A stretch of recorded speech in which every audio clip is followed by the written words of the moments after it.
brother, President of the Transition, President Goita, for the warm welcome we've received since we arrived here. As a brotherly country, everybody knows the historical relations that have existed between Ghana and Mali since the period of our first presidents, Modibo Keita and Dr. Kwame Nkrumah.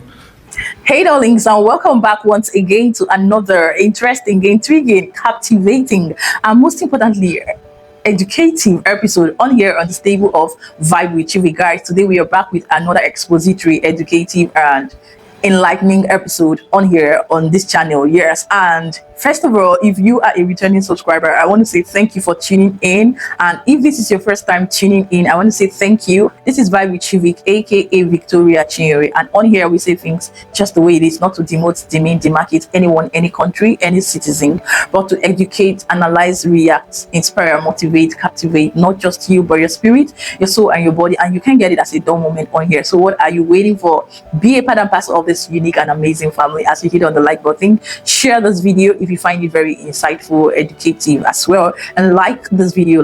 Give this video a huge and a massive thumbs up. I see all your loves, I see all your likes, your comments in the comment section. I truly and deeply appreciate, and I'm back on your timeline like I never left. And for today, this will be me reacting to a video of a brave Ghanaian. I really can't tell if she's a Ghanaian, but from her accent, her intonation, I think she is a Ghanaian. She's been trending and always, giving observations, comments on things that has to do with Africa and Pan-Africanism. And as a matter of fact, guys, I will say that I find what she said very insightful and educative based on the current president of Ghana's Pan-Africanism kind of relationship, interaction, cooperation, business, and projects that we know have been ongoing. And since the emergence of President John Dramani Mahama, His Excellency, we know that he has been trying his best to live up to the legacy of late Dr. Kwame Nkrumah of Ghana. If there is something that I have really come to observe and understand, is that this man has a kind of orientation, characteristics of the typical Pan-Africanism behavior. That's what I personally understand. And I think so far in the course of this video I will be reacting to is really, speaking aloud and telling on us as citizens from West Africa and as a Nigerian observing.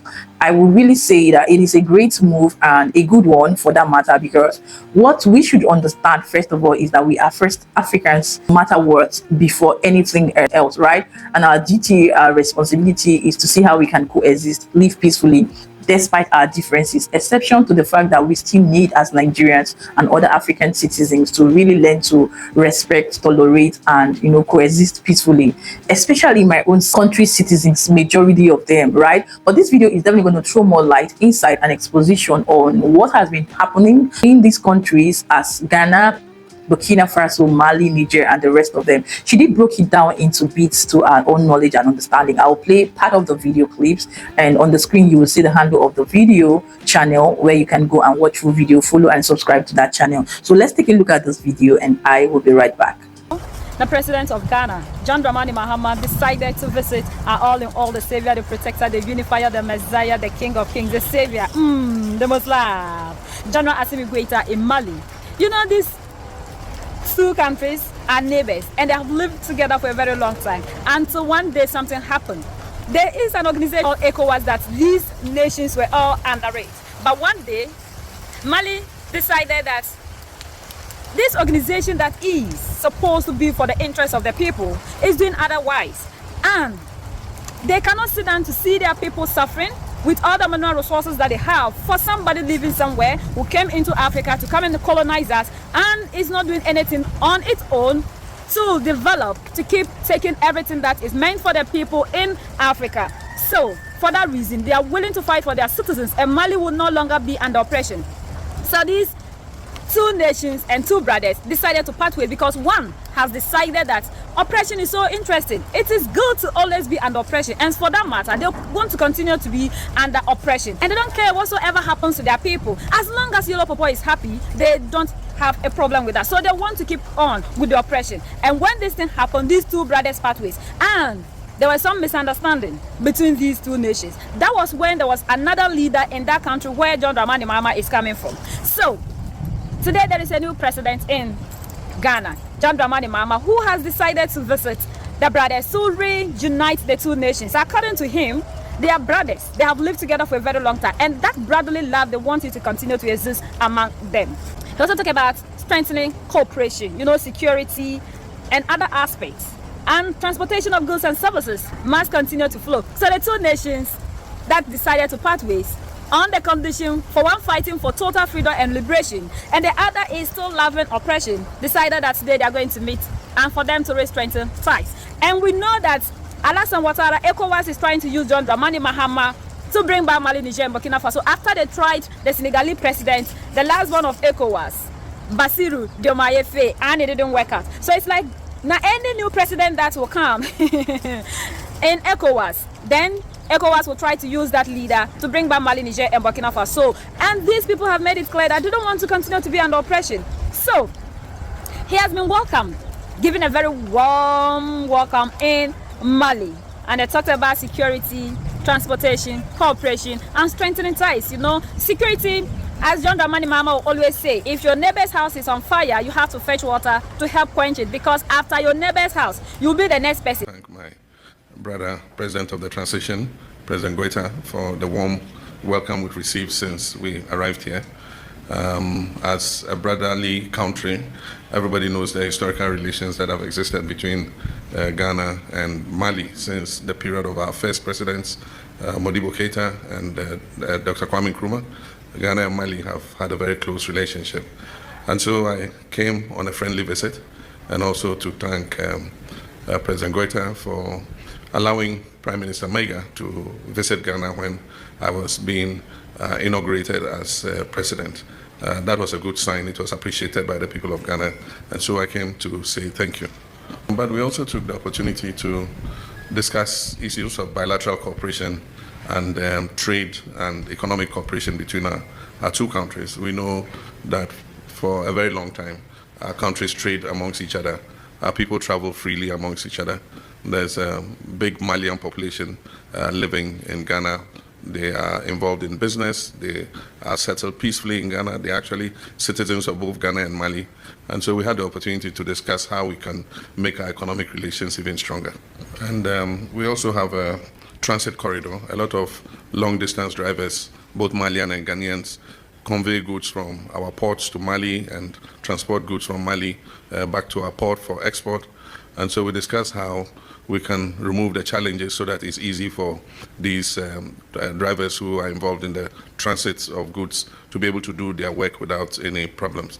And most importantly, we discussed issues of how we can strengthen our defense cooperation in the light of the fight against terrorism, and how Ghana can be of help in terms of cooperating with the Alliance AES in terms of the fight against terrorism, because we all occupy the same sub-region, and terrorism in one country is a threat to all of us. And so we had quite a discussion on how we can strengthen our bilateral relations in terms of the fight against terrorism. And finally, we discussed the revival of the Permanent Joint Commission for Cooperation between Mali and Ghana. The last meeting was in 2011 in Accra. And the next meeting was supposed to take place here, but due to some circumstances, it didn't happen. And so we're looking to revive it so that as early as possible, we can send our technical team to come and sit with our Malian counterparts and discuss how we can increase and strengthen the cooperation that exists between our two countries. We discussed it, and we recognize that there's been some issues of trust, problems with trust between the two groups. But at the same time, I think that we must establish mutual respect for each other. And I'm sure that if we're able to do that, we can continue to work together. I think that it's a choice that Mali, Burkina Faso, and Niger have taken, but that won't be an impediment in us continuing to have our bilateral relations with all those countries. We're brothers, and God put us in this sub-region for a purpose. And so whether we like it or not, we have to live together. And so I think that we must establish a mutual respect between the AES and ECOWAS. And I'm sure that if we're able to build on that respect and trust, we should be able to work together. I'm an old face because I've been president before. I've been chairman of ECOWAS before. But again, I'm a new face because I was just elected. And so Ghana is prepared to continue to play the role of a bridge between our two groups, the ECOWAS and the Alliance of Sahelian States. We know Yellow Papa is doing everything possible to cause the destabilization so that it will look like it's because they are no longer in Mali, Niger, and Burkina Faso. That is why they're having these insurgencies. But even when they were there, these insurgencies were still ongoing because we know the reason to which these people are there. They are there because of the mineral resources and not for them to come and help us fight any insurgencies. So Ghana President John Dramani Mahama is trying everything possible to reunite the two nations. But we know that coming back to the gentleman club, as Julius Malema will always call it, it's not going to help ECOWAS because if you are still loving oppression, Mali, Niger, and Burkina Faso made it clear to you that they don't want to belong to any organization that will not fight for the interests of the people, but rather the oppressor. These organizations, they don't want to have any union. They don't even want to pass by their backyard. Yes, to talk of even entering into, they don't want to have anything to do with them. So after visiting Alassane Ouattara, and they talked about how they are going to do whatsoever they want to do to bring back Mali, Niger, and Burkina Faso into the bloc. John Dramani Mahama is in Mali talking about cooperation, uniting, strengthening ties, and working together as brothers. And this is supposed to be the case because Africans, we are one people, and we have to continue to work together because our unity is our strength. The reason to which the African continent is not moving forward is because we have allowed ourselves to be divided by Yellow Papa, you understand? So the divide and conquer is what is helping them most. As others are fighting for freedom, we've seen others who are also trying everything possible to bring them back into oppression. All right, guys, we are back. Guys, this is a brave citizen of Africa, yes, from the motherland, and I quite understand and see her own opinion and perception where she's coming from. And this is definitely going to be strange to you if you are not in the idea of one Africa or Pan-Africanism, because at the end of the day, see, what most of us would not understand is that the advantage of working together as Africans is better off than when we totally, disunite and, put ourselves aside and begin to allow the Yellow Papa, let me borrow her language, rule and dictate for us and even overpower us at the end of the day. And that's one thing I see that she's trying to side out here, not just pushing them aside completely, but if we must really work in hand with them, it should be stated clearly. Anything that we are doing with the whites, especially our colonials, should be stated clearly and worked directly based on agreement. And it is encouraged more that we should even learn to embrace ourselves first, better off than we have actually done, because where our forefathers, our freedom fighters left us is where we're supposed to continue from and improve better. So she has really touched on a lot on the cooperation, unity that is coexisting between the country Ghana, Burkina Faso and other countries like we have seen. Guys, at this point, I will really say this was really interesting and insightful. If you did understand and you conform to what is being said here as, a thing and a fact, let me know in the comment section. Let me know. Let's talk. Let's have this conversation. And at the end of the day, if you like exactly videos like this, hit on the like button. I really want this video to be quite interesting, interacting and expository, because we are here to learn from each other, and a lot has been said. I don't want to do a repetition of it. Let me know what you understand, you depict from this whole opinion, postulation and objective from my brave Ghanaian sister exactly. And what do you think about the president of Ghana's relationship, connection with other African countries? I've got some time ago some Ghanaians saying that he should focus more on his country, forget about visiting other countries and interacting with them. I quite see a point, but let's really have a common understanding, opinion and objective that will help us all, right? And that's the main reason, goal and objective of this video. I really want to see and know what we think as different countries in West Africa, not just in West Africa, in Africa as a whole. Exactly, like I said, let's talk, make this very interactive and fun as the case may be. Yes, and this is it for what we have for today, coming from the stable of Vibe with Chivik as the ambassador one. In case you're just stumbling here and you are really worried what's going on here, yes, you're highly welcome to the bus stop where we say things just the way it is, raw and undiluted, based on what we share as countries in West Africa from the motherland with other countries. Yes, coming from the one and only ambassador of the motherland, Vibe with Chivik. We do not do emotion, sentiment and bias here. We say things, just the way it is, right?